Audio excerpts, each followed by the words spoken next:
Magandang umaga po sa bawat isa. Buksan po natin ang ating mga dalang Biblia sa Lucas chapter 17, verses 5 hanggang 10.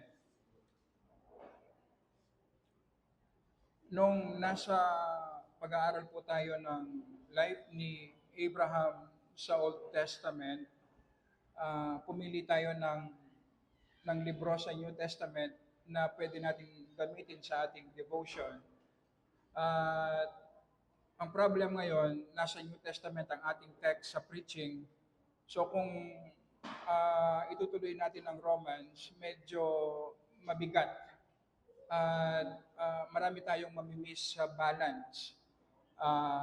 Merong maraming magaganda na kapag Old and New Testament ang ating pinag-aaralan, merong balance sa ating feeding. So, naghahanda lang ako na mag-umpisa tayo ng bagong serye sa ating exhortation sa Old Testament naman para merong New Testament at Old Testament sa ating pag-aaral. Sa Lucas chapter 17, 5 to 10, basahin po natin para sa ating maikling exhortation. Sinabi ng mga apostol sa Panginoon, dagdagan mo ang pananampalataya namin. Sinabi ng Panginoon, kung meron kayong pananampalataya na kasing laki ng isang binhi ng mustasa, masasabi ninyo sa puno ng sikomorong ito, mabunot ka at matanim ka sa dagat, susundin kayo nito. Verse 7. Sino sa inyo na mayroong aliping nag-aararo o nag-aalaga ng mga tupa, ang magsasabi sa kanya pagkagaling sa bukid, pumarito ka agad at maupo sa hapag ng pagkain. Sa halip, hindi ba niya sasabihin sa kanya, ipaghanda mo ako ng hapunan, magbigkis ka, paglingkuran mo ako hanggang sa ako'y makakain at makainom. Pagkatapos ay kumain ka at uminom. Pinasasalamatan ba niya ang alipin sapagkat ginawa niya ang iniutos sa kanya? Gayon din naman kayo, kapag nagawa na ninyo ang lahat ng mga bagay na iniutos sa inyo, inyong sasabihin, kami mga aliping walang kabuluhan. Ginawa lamang namin ang aming katungkulan. Sa verse 5, lumapit ang mga apostol sa ating Panginoong Yesus at meron silang isang request. Ito ay ang increase ng Panginoon ang kanilang pananampalataya. Ang pananampalataya ay regalo galing sa Panginoon. Ang pananampalataya ang nagko-connect sa atin sa Panginoon. Kaya naman, nung tayo ay unang binigyan ng pananampalataya ng Holy Spirit, naranasan natin ang kaligtasan na nakamit ng Panginoong Yesus sa krus nung siya ay namatay at binayaran ang ating mga kasalanan. Sa ating pagpapatuloy sa pananampalataya, kailangan din natin ang mag-increase, mag-grow ang ating pananampalataya upang maranasan natin ang mga pagpapala na galing sa Panginoon. Kung ma-realize po natin ang comfort, ang joy nating mga Kristiyano, ang satisfaction, ang protection, ang guidance na nagmumula sa Holy Spirit, ang provision ng Panginoon, lahat ng mga iyan ay dumadaan sa ating pananampalataya. Kung naunawaan po natin, ang ibig sabihin, tayong mga Kristiyano, dahil dinisenyo tayo ng Panginoon na fully dependent sa Kanya, na ang lahat ng kailangan ng ating physical na katawan, ang lahat ng kailangan ng ating kaluluwa ay manggagaling sa Diyos, importante na ang daanan kung paano ibinibigay ng Diyos ang mga ito ay nag-i-increase. Ito ang ating pananampalataya. Ang mga mananampalataya na mahina ang kanilang faith, ito yung mga mananampalatayang palaging nag-worry. Ito yung mga mananampalatayang makaranas lang ng konting paghihirap ay tumatalikod na agad sa Panginoon. Ito yung mga mananampalatayang hindi stable sa kanilang lakad. Ito yung mga mananampalatayang napakadali para sa kanila ang magkasala. Ito yung mga mananampalataya na hindi masaya. So, makita po natin, napaka-importante para sa atin na Kristiyano na ang maging goal, ang pag-pray natin at maging goal natin ay mag-increase ang ating pananampalataya. Dahil nakadepende dito ang prosperity natin bilang mga Kristiyano. Nakadepende dito ang comfort natin, ang joy natin, ang kapayapaan natin sa ating mga puso. Kaya naman, pansinin po natin, dahil dinisenyo ng Panginoon ang ating kaluluwa na fully dependent sa Kanya. Ang ibig sabihin sa Panginoon lamang natin mararanasan ang rest, ang satisfaction, ang joy. Kapag ang isang Kristiyano mahina ang kanyang pananampalataya, hindi niya pinifeed ang kanyang kaluluwa sa salita ng Panginoon at sa pamagitan ng panalangin, pansinin mo ang Kristiyanong ito, naghahanap siya ng kasiyahan sa mga bagay sa mundong ito. Merong imbalance sa kanyang buhay. Ang desire, ang nag-drive sa atin. Halimbawa, makita mo na ang isang Kristiyano na wala namang problema na i-enjoy niya ang mga material na bagay, pero masisense mo na kapag ang isang Kristiyano, nakikita niya ang kanyang value sa mga material na bagay, makikita mong malinaw na sobra yung energy, yung time na i-spend niya para makakuha ng mga material na bagay sa mundong ito. Dahil hinahanap niya sa mga material na bagay, sa pleasure ng mundong ito, ang rest, ang joy na tanging ang Panginoon lamang ang makapagbibigay sa atin. Ganyan din, pagdating sa ating pamilya, kapag hinahanap natin sa ating pamilya ang ating joy, ang kahulugan ng ating buhay, makikita mo merong distortion. Mas importante ang pamilya natin kaysa sa kalooban ng Panginoon. Ganyan din sa ating trabaho. Hindi naman mali ang magtrabaho. Actually, kasalanan ang hindi magtrabaho. Dahil dinisenyo tayo ng Panginoon upang magtrabaho. Pero kapag inahanap natin sa ating trabaho ang security, ang joy natin, merong overwork na makikita. So kapag tayong mga mananampalataya, ito yung balance. Kapag ang primary goal natin ay ang mag-grow tayo sa ating pananampalataya, nag-i-spend tayo ng time araw-araw sa Word of God, sa prayer, sa pag-i-examine ng ating sarili, at nasasatisfy ang ating kaluluwa sa Panginoon, at sumusunod tayo sa kalooban ng Panginoon, nag-strive tayo na sumunod sa kalooban ng Panginoon, makikita mo merong balance sa ating buhay. Yung overdrive mawawala. Yung overdrive. Nagkatrabaho tayo dahil ito ang disenyo ng Panginoon. Wala tayong napapabayaang ibang aspeto ng ating buhay. Ini-enjoy natin ang mga material na bagay sa mundong ito, pero hindi sobra. Minamahal natin ang ating pamilya, pero hindi natin kinokompromise ang ating pananampalataya para lang sa ating pamilya.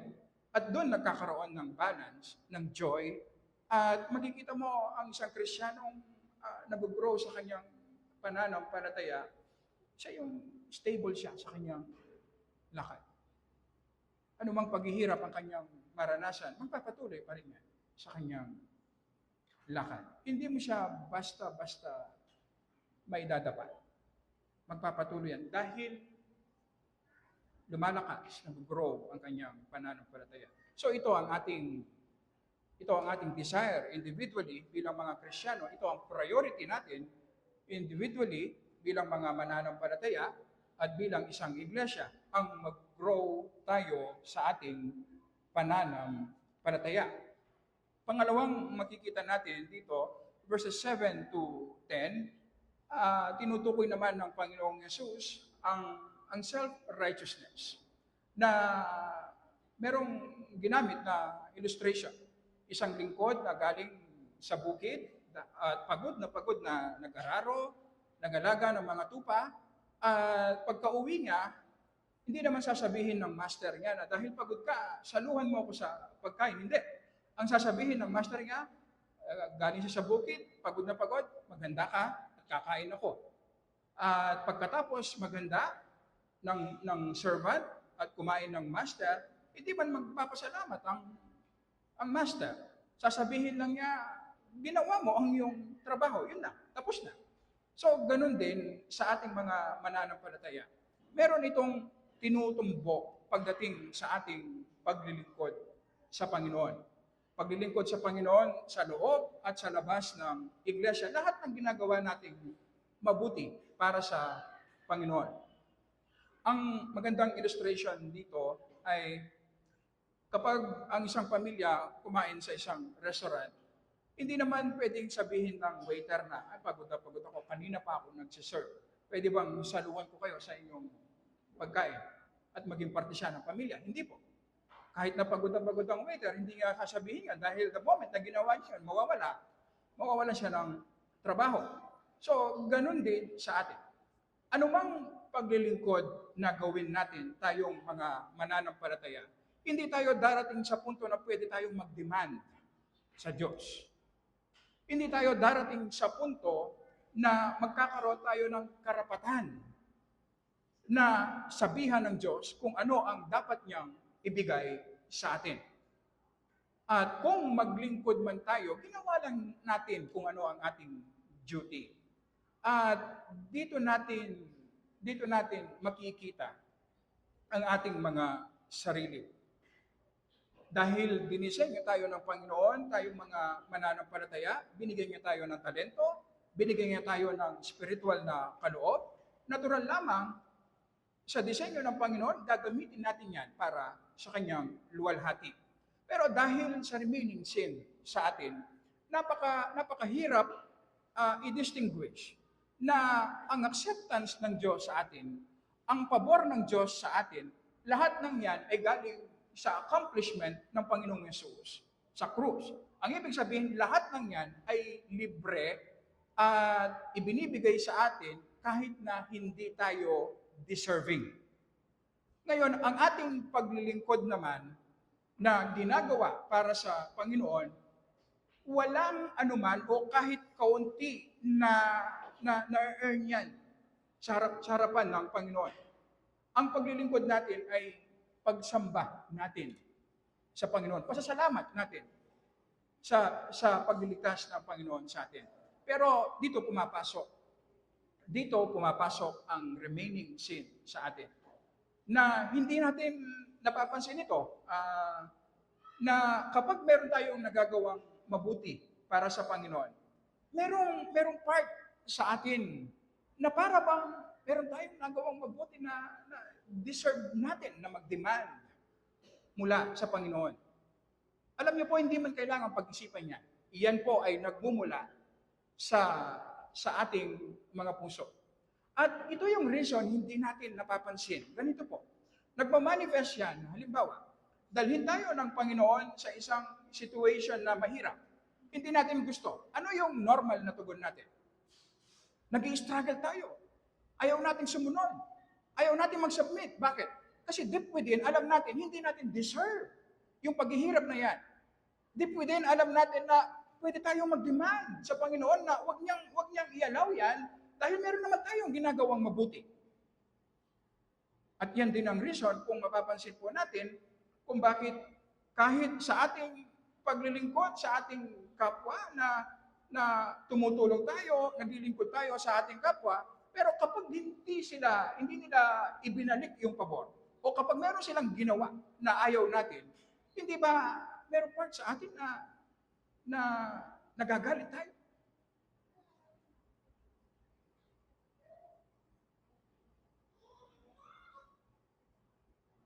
Kaya naman, napaka-importante na bantayan natin ang ating mga puso. Ang pinag-uusapan po natin dito, na kapag hindi po natin nabantayan ang ating mga sarili, darating tayo sa point na nagsiserve tayo, pero ang pinaglilingkuran natin ay ang ating sarili. Nandito tayo sa church, umaawit tayo, Pero ang sineselebrate natin, yung good works natin.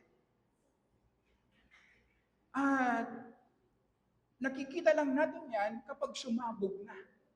Kapag nagkaroon ng problema sa kung paano tayo tumutugon, sasabog yan. Kasi merong pride within. At yung pride na yun, lalabanan niya kung ano man yung ayaw niya at hindi sang ayon sa kanyang ninanais. At dito natin makikita, pagdating sa ating spiritual na buhay, ignorante po tayo. At dito rin natin makikita kung gaano po ka-importante na araw-araw meron tayong quiet time na ini-examine natin baka yung ginagawa natin mali na. Kasi tayong mga Kristiyano, napakadali para sa atin yung kumilos, mag-serve, gumawa. Pero ang problem nga, hindi natin alam, may problem yung puso natin. Tayo mismo may problema.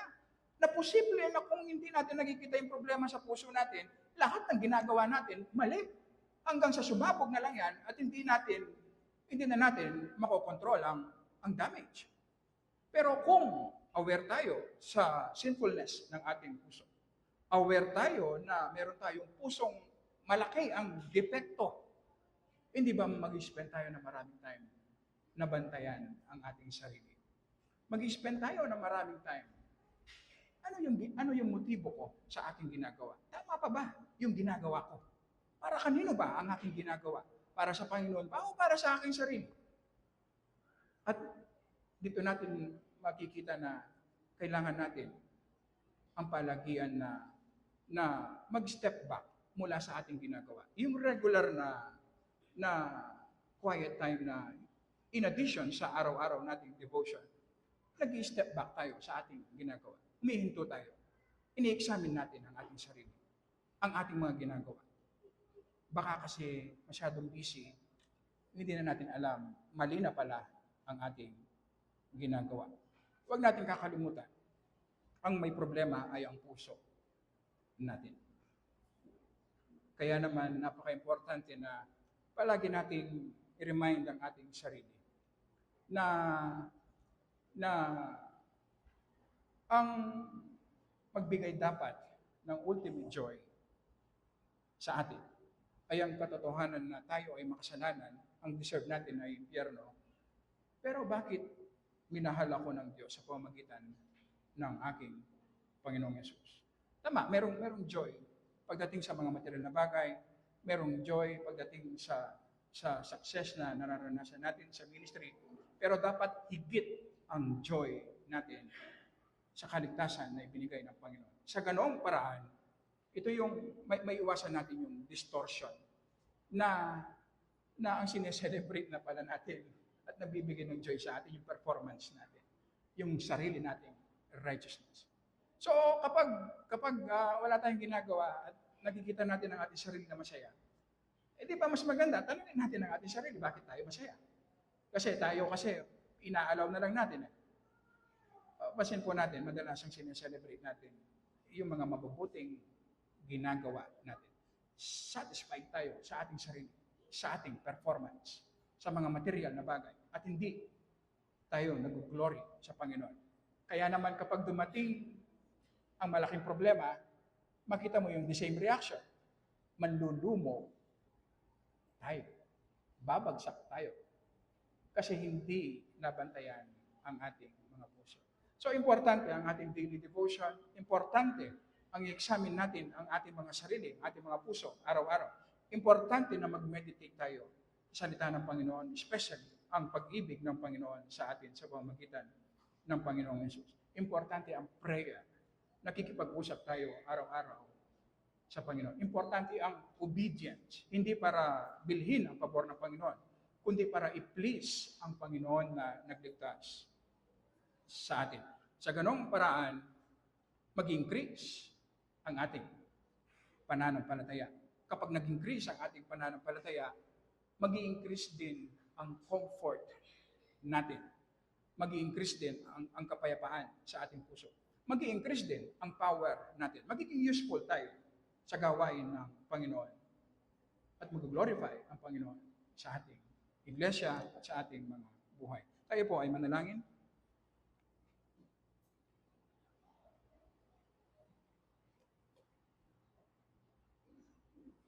Nagpapasalamat po kami, Panginoon, aming Ama na nasa langit. Salamat po, Panginoon, sa iyong saganang biyaya sa amin. Sa iyong patience sa amin, Panginoon, na pinagtitiisan mo kami araw-araw